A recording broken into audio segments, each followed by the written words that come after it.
He's never fought us. Not us united.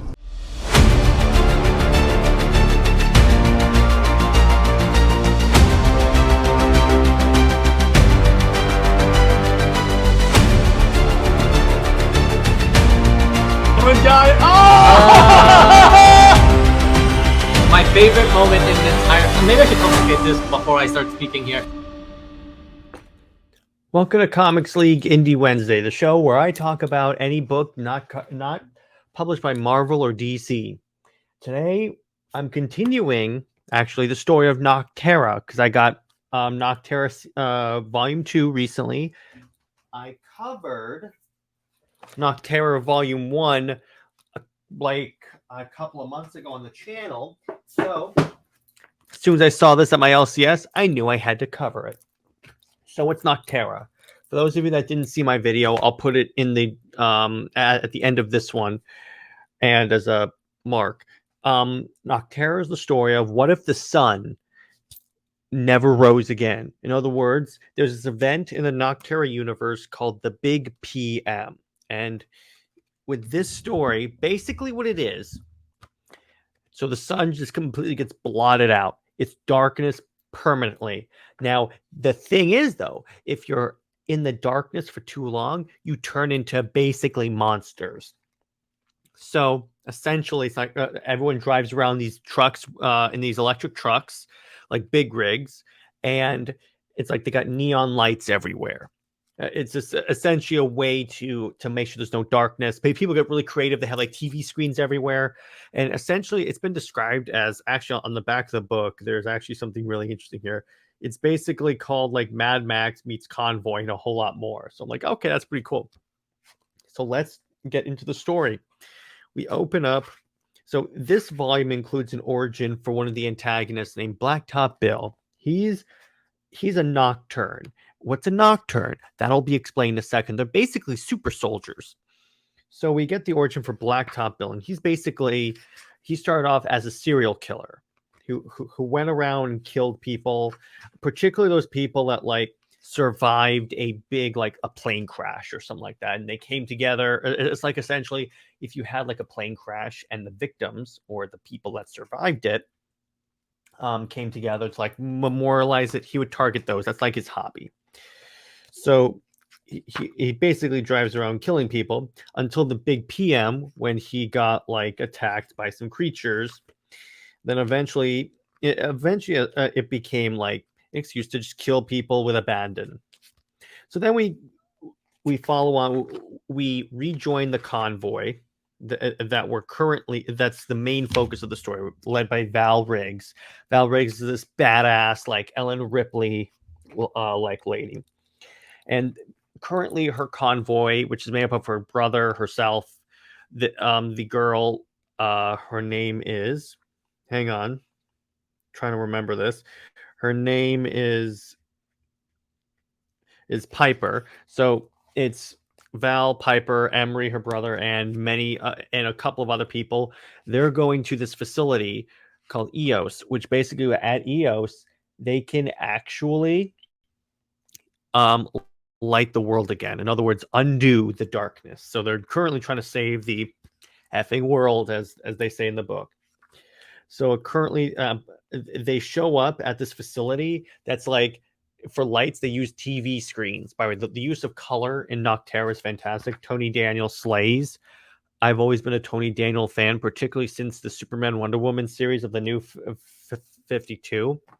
I've always liked how he drew, particularly women. By the way, there is a character in this convoy that looks just like a Wonder Woman-like character. It's that one right there. Like, she looks like Wonder Woman meets Valkyrie meets Angela, kind of. So they stop by in this facility and they rescue this dude Adam, who was left behind. So so the way this normally works is the Shades, which are the shadow zombie creatures, essentially have been just wiping out outposts. Like somehow they get in and like kill everyone. So that's the way it works. So then we rejoin Blacktop Bill, and he's actually talking to the Shades. He has this helmet that allows him to communicate with them. And actually, what's interesting is that the implication in this book is that the shades are that this is all actually alien, so maybe actually an alien story. So this would be really cool. I liked a lot about what I read in this. So then we meet two more Nocturns. Now remember, Nocturns are basically super soldiers, and their skin is basically like coated in like I think like this material that makes them all black, like that. And essentially, it allows them to move around without being attacked by the shades, and without turning into shades too. So the convoy actually crashes because they're being pursued by Mundo shades, and then one of the vehicles goes off into the ocean because it's trying to get over the bridge, and then the inhabitants are eaten by a mega, which is this big fish like shade. So by the way, every animal, every basically living creature, animal or human, can turn into a shade. So that's issue 7. Issue 8 is okay. So this is kind of a flashback. We see this individual running into this facility saying, please help me, please help me. And the rule of not in the Nocterra world is that you have to help someone. They bring him in, and then he turns, and he's basically Blacktop Bill, and then he just kills everyone. At the same time, we see Blacktop Bill, and what's actually interesting, actually no, we rejoin the convoy. And what's interesting about Emery, the brother, is that he was actually infected with the shade, but he got cured in volume 1. Again, refer to my video on volume 1 to see the discussion of that.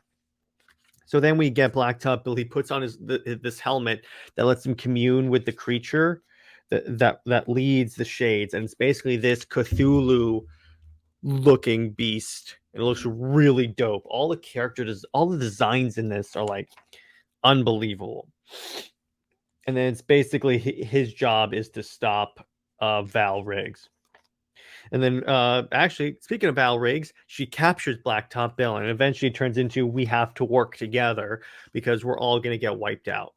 So we get this epic like Suicide Squad style battle scene, and Piper doesn't trust Bill because Bill killed her grandfather in volume 1, so they have that little bit of tension. Then we get information on the Nocturnes. So basically what happens is these Nocturne, so Luna is the facility that they're currently heading to, because that's where they'll get the coordinates for EOS. And Luna is where like Blacktop Bill was created. And basically, yeah, we'll get more information on Luna later, but it turns out so they recruit people who already have like a disposition toward being mercenaries, and two candidates have to like if two candidates are equally like shown to be leaders, they have to fight for that leadership role, and Blacktop Bill obviously won. So then the trucks start hitting landmines, but then they're pursued by the other Nocturnes, and then Piper, who's driving a Blacktop's truck, hits one of the buttons on the control board, and then what opens out the back are small human shades that are actually kids that were shadified, if you will. And then the shades take care of the pursuers.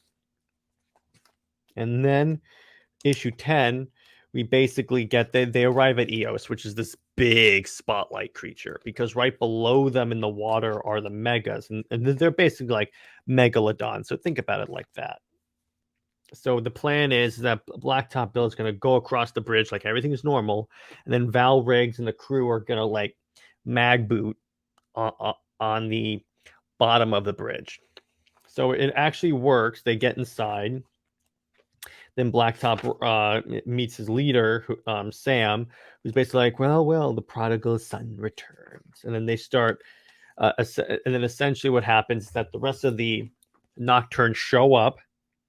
Then it gets into this firefight with everything is going nuts, because what happens is, to cause a distraction so they can escape, Piper pulls the cord on the facility's power, thus allowing it to be like taken over by not taken over, taken out by the megas. And then there's a massive firefight the same time as like the megas are attacking. And then the shade, and then essentially They get the coordinates for Eos, but Blacktop Bill convinces Emery to transmit in his head to the Shades the location of Eos as well.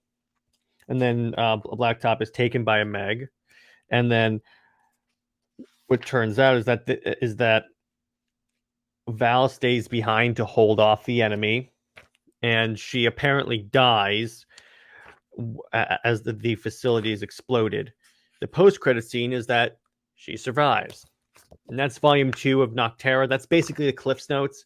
I love this book. Scott Snyder knows how to ratchet up the action. He knows how to write great characters. Tony Daniel is a fantastic artist for this series specifically. All the character designs are unbelievable.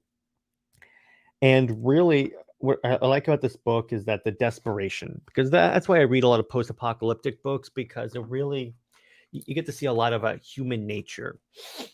And you really see what's interesting is that Piper says in the book to Val, I need to be more like you. And then Val Riggs says, don't you say that.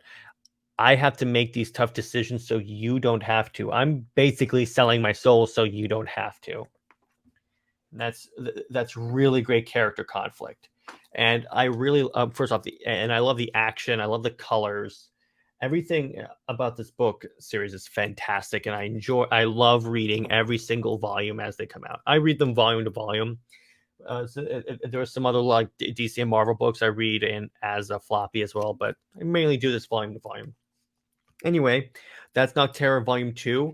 That's where I'm going to leave it. Actually, I'll put my social media up here so you guys can follow me. That's where I'm going to leave this one, because there's not that much I can say about Nocterra Volume 2 besides it's a fantastic book and you should pick it up. And as for next week, I most likely will be covering a Halo book or I believe did I cover Mass Effect? Yeah, I covered Mass Effect. So I'm going to be covering Halo next week, unless I see another indie book that is interesting to me, or you guys can drop in the comments what indie books you would like to see featured on the show. We recently were able to now use our community tab, so we'll be posting a lot on there to kind of gauge what you guys want to see. I put up a lot of posts about what type of Marvel content you guys want to see, what type of general content you guys want to see. Comment on those posts, and then we'll be able to hang out, and I will tailor my content to what you guys really want to see. As for this week on Under 2 Capes, we're still establishing what we want to do for a podcast episode. As for the night show, it's basically going to be a summary of news, and we'll play a little game. And Saturday, we're talking again about Dark Knight, the second Christopher Nolan movie. So, like, comment, subscribe. I hope you guys love this book as much as I do. Let me know in the comments section what indie books you would like to see, what indie creators you would like to see featured on the show, because you guys know I love doing interviews. And in general, just continue enjoying the content. Stay heroic, everyone. Bye-bye.